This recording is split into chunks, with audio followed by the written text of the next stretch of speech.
In this video, I'm going to show you how to rehire an employee in BambooHR. To start, log into your BambooHR account and go to the People section from the left-hand side menu. Use the search bar at the top to find the employee you previously terminated. Their name will appear grayed out, indicating that they are currently inactive. Click on their name to open their profile, and you'll notice inactive displayed clearly. To rehire them, click on the three dots located at the upper right-hand side of their profile. From the drop-down, select the Rehire Employee option.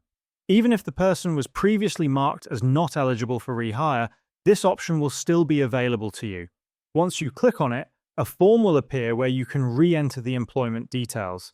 First, set the effective date, which should be at least 2 days after the previous termination date. Click the calendar icon and select the date from which the employee will rejoin. Next, open the employment status drop-down and choose the appropriate category such as full-time, part-time, or intern. Then, in the job title drop-down, select the employee's position.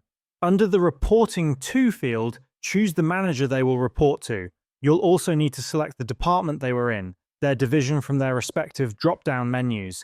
After that, select location they're working from.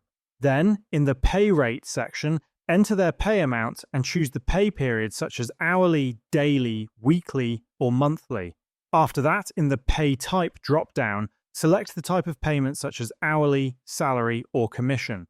Finally, in the Pay Schedule drop-down, choose how often they will be paid, such as weekly or twice a month.